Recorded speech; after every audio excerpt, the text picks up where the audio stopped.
everybody, welcome back to the channel and welcome to an unscheduled video. Dum dum dum. So I saw that the two homies, Ron from Portland and Street Inspired, put out a couple of videos on this whole Cobb thing, and somebody else who put out a really good informative video is Smedia. So at some point I'll link it in the description, and maybe on one of these corners or something like that.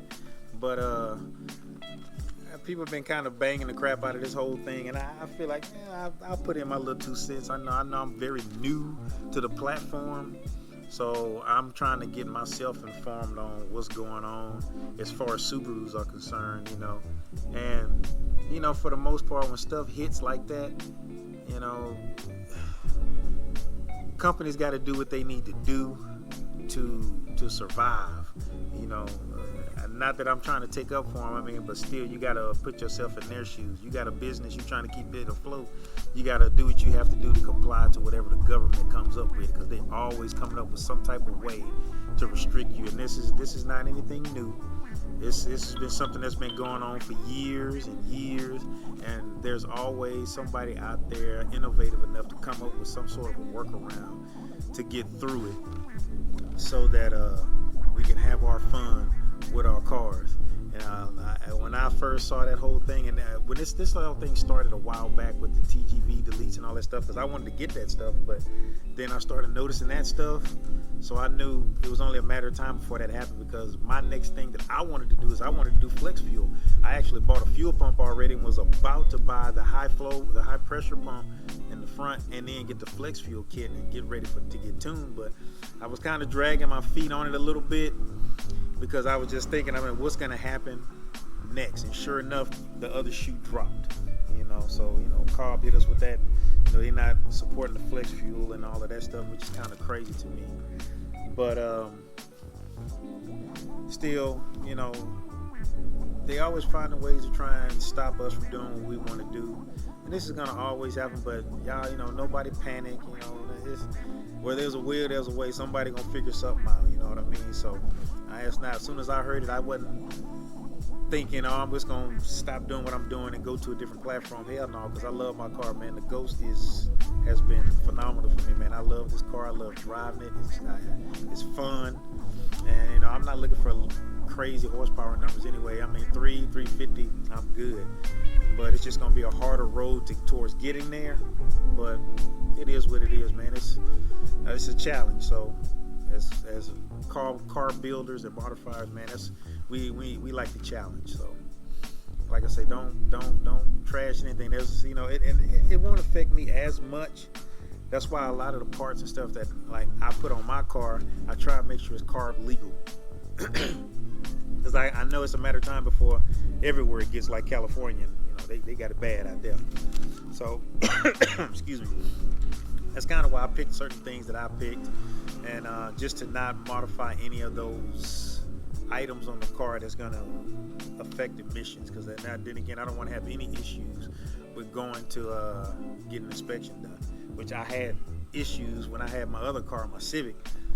Because god dang, that thing had race header, no cats, all of that stuff, and it was just a challenge trying to get it inspected and get it to pass. You know what I mean? So I'm trying to keep that process as stress-free as I possibly can. But I don't know, as far as for how I feel about it, man, there's going to be some stuff that's going to come out that's going to be able to open up the door for flex fuel.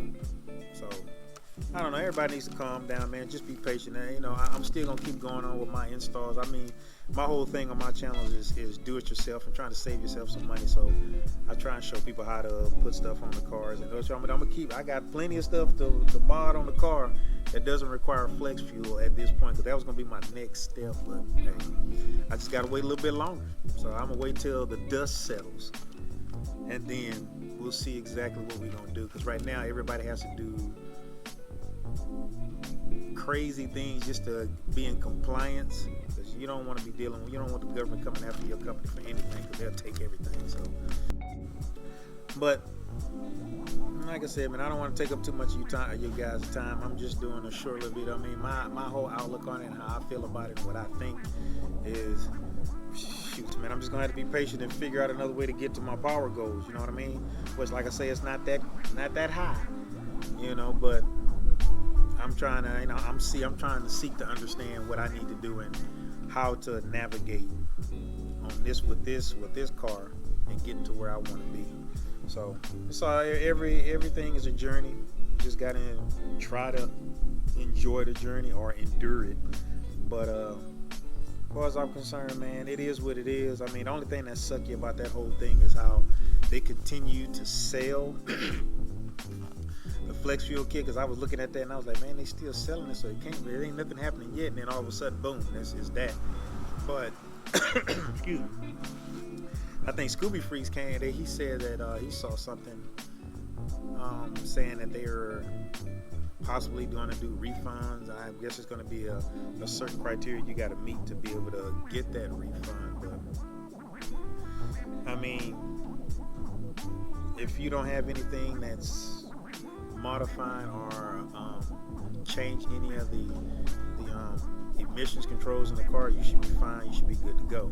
That's kind of the route I wanted to keep, because I don't want to have to deal with that and then have to get in there and switch stuff back and switch it tunes. No, I want to get to whatever power goals I get to with everything working as it should. I'm just trying to do what I can to make sure I can get the engine to run as good as possible. So like I say, man, y'all just calm down, chill out, man. Don't give up. You know, there's a way to get to where you want to get to. I mean, if I decide I want to go for higher power goals, that means I got to go stand alone. I ain't got no problem with that. It is what it is. You know, my whole thing is I use the ball method. That's right. I ball on a budget. So that's what you guys got to do. Save up that money till you get to where you can get you a standalone or do whatever you need to do.